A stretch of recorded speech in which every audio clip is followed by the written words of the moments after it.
Le cordyceps militaris, un véritable besoin pour une santé saine. Le cordyceps fait partie des champignons les plus appréciés et utilisés dans la médecine traditionnelle chinoise.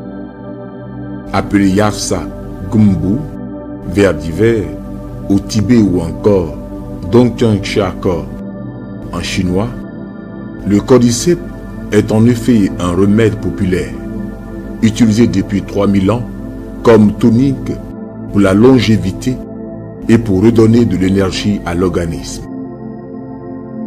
Au Tibet, les cordyceps étaient exclusivement réservés au Dalai Lama lui-même, tandis qu'en Chine, seul l'empereur et ses courtisans pouvaient profiter de ses bienfaits. La légende raconte que le cordyceps a été découvert grâce aux yaks et chèvres élevés par les Tibétains.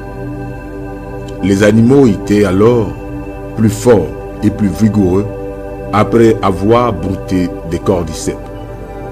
Plus tard, en 1976, le cordyceps atteint l'Occident grâce à un athlète chinois sorti vainqueur dont la victoire serait en grande partie due à la consommation de ce champignon. Le cordyceps a dès lors acquis sa réputation de champignon tonique extraordinaire.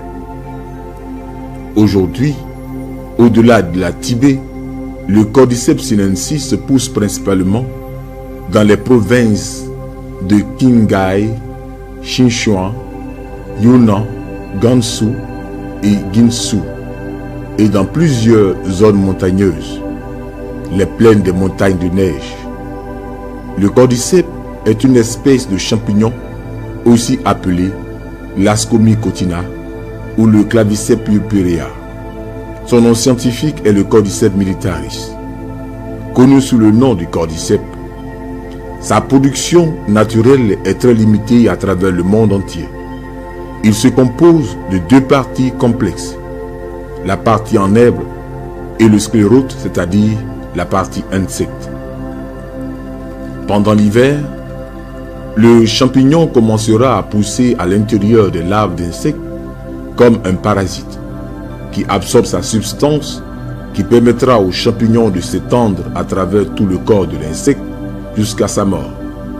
En été, des jeunes plantes pousseront des cadavres d'insectes et seront prêtes pour la récolte pendant le solstice d'été. La médecine chinoise croit qu'il peut protéger les poumons, nourrir les reins et la colonne vertébrale. Il est aussi cru qu'il possède des propriétés antiflegmatiques et hémostatiques. Il peut aussi protéger contre la fatigue chronique et les maladies du nerf phrénique. C'est seulement les herbes de la médecine chinoise qui peuvent réguler à la fois l'équilibre entre le féminin et le masculin.